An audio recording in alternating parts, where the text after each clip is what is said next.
What's going on, guys? It's Jamie here from the FM Hub, back with a new Football Manager 2016 video today here on FM Scout TV. Today we're going to be doing a team guide with Swansea City FC, my favourite team. We're going to go through the squad individually, have a look at what players are good enough, who isn't, who to sign, what tactic to use, and all that stuff. So the first thing I'm going to start off with is our season expectations. If you choose a mid-table finish, you reach the 5th round and reach the 4th round in the Capital One Cup, you'll get £4.17 million and a wage budget of £1.1 million. You can push that higher, of course, but really, as a base fund, I don't think it's that bad at all to help you push on in the squad. So the squad, really on paper, it doesn't need huge improvement, but I like to make adjustments so the team feels like mine. First off, you start off with your goalkeepers, and you have Polish international Lukasz Fabianski. Really, your search for a starter goalkeeper ends here. Fabianski is more than good enough to start in goal for you in your first season. Christopher Nordfeldt offers a suitable option off the bench as well. Next, we move on to our central defenders. We have some good players there. Ashley Williams can lead that back line alongside Federico Fernandez. Kyle Bartley and Jordi Amat make up your backups. I'd maybe suggest listing Kyle Bartley and trying to bring in someone younger with some more potential. In your fullbacks, you have Kyle Norton, Angel Rangel and Neil Taylor. Kyle Norton and Rangel are pretty decent on that right-back position. Kyle Norton, for this season, will be good enough. Rangel's deteriorating, so it might be important for you to try and sign a youngster at the right-back position who you can look to bring the club forward in the future. You have Neil Taylor at left-back, but with no real proper cover there, it's important that you sign up a young backup left-back. A couple of £1 million you can spend on that and try and get a player for the future. Central midfield now, you've got Jack Cork, John Joe Shelvey, Jay Fulton and Ki Sung Young. Now, in your first season, you'll be able to sell Ki Sung Young for probably £20 million. I've sold him for about 18.5 to PSG in this game. I recommend doing that. It gives you lots of money to sign a replacement and actually look to the rest of the squad.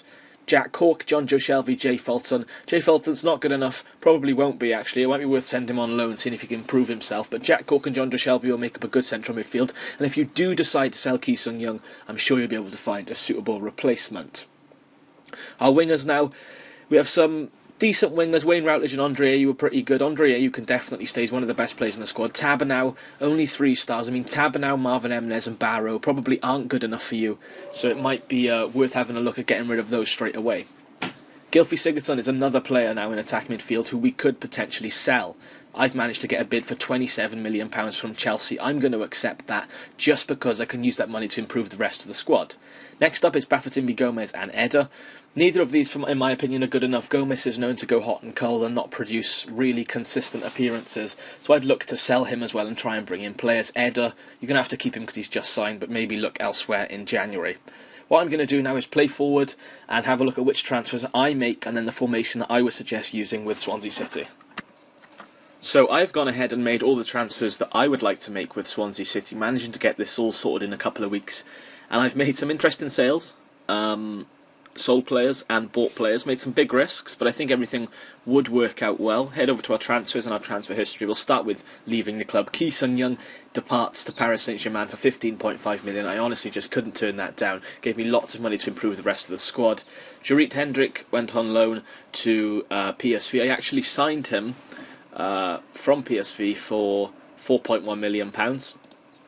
He is a defender with quite a bit of potential, can play left-back, centre-back, defensive midfield, central midfield. Bought him for £4.1 million. I'm going to let him go out on loan again now and hopefully see him develop a little bit more. Gylfi Sigurdsson, we sold him to Chelsea for £22.5 million. Once again, I could not turn that down. Far too much money for me to turn down. Stephen Kingsley went out on loan. Bafétimbi Gomez went to Watford for £5.75 million. Angel Rangel, Leon Britton, both leaving then for about £250k each. Signing in then, of course, we just talked about Hendricks. We needed a replacement for Bafétimbi Gomez, and we found that in Charlie Austin. Charlie Austin, such a consistent scorer, guaranteed to get me at least 20 goals this season overall. Some fantastic stats, and costing me just £8.25 million. Can't really go wrong there. Almost a like-for-like replacement for Gomez, only for £3 million more. Ki Sung Young then, I wasn't looking to break the bank on signing a replacement for Ki Sung Young because we already have Shelvey and Cork.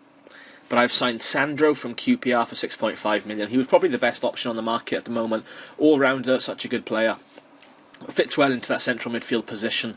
Alex Grimaldo, signed him on loan. He is a left-back with tons of potential. Almost as good as Neil Taylor already, and he's only 19 years old. I'm going to play him this season. I have an option to buy him in his contract, his loan contract, for £8 million. So if we have money at the end of the season and he's played well, he would actually get the transfer. Lewis Reed from Sheffield United, a young central midfielder. Some big potential in this lad, hoping he can turn into something fantastic in the future. Then the big transfer, the Gylfi Sigurdsson replacement, but really bringing some quality and youth to my squad, is Jack Grealish for £17.5 million from Aston Villa. A big transfer, but I mean, I've heard fantastic things about him in the game. He's my record signing, but I'm sure he could turn into an absolutely fantastic player. Sam Byram then is going to be my long-term right-back replacement, signed from Leeds for £7.25 million. We'll probably start quite a few games this season, and we'll see him improve then as the season goes by. He looks fantastic. We sold £44.3 million worth of players, and we brought in £44.17 million of players. Some annoying things that happened for me. I would suggest instantly going for Gabriel Barbosa from Santos. I went for him a little bit late, and actually Porto got there before me and signed him, even though we had already offered him a contract. It's a shame that. That's my signings, and my squad looks like this. This is the formation that I would recommend using. It's a 4-2-3-1. My strongest team right now, and this is the team I play going into the first game of the season. Fabianski in goal, Taylor at left back, Fernandes and Williams at centre back, and Byram at right back. Central midfield of Shelvey and Sandro, a hard hitting central midfield looking to dominate that midfield. On the left wing we have Pacey Montero. On the right we have Andre Ayew, a very tricky player to deal with. Through the middle we have Grealish. Then up front, on his own, Charlie Austin, I'm sure is capable of scoring some fantastic goals for Swansea. And I think if you had this team, you could realistically look at picking top 10. In terms of instructions, we've got Charlie Austin up front and good wingers. We want to exploit the right flank, exploit the left flank. And we're going to work the ball into the box while looking for an overlap. So I'm not going to be looking to hit loads and loads of crosses in the air. I want players to look for the overlap and try and work that ball across the box. We're going to play attacking football. We're going to run at the defence because we've got good wingers. And I think this tactic would be a winning tactic for you in your first season in charge at Swansea City. I have pretty much nothing else to cover. I hope you guys enjoyed this episode. We've made some big transfers. I hope you look forward to my next team guide coming soon. Make sure to follow me on Twitter at twitter.com/FMHub. I'll see you guys soon. Goodbye for now.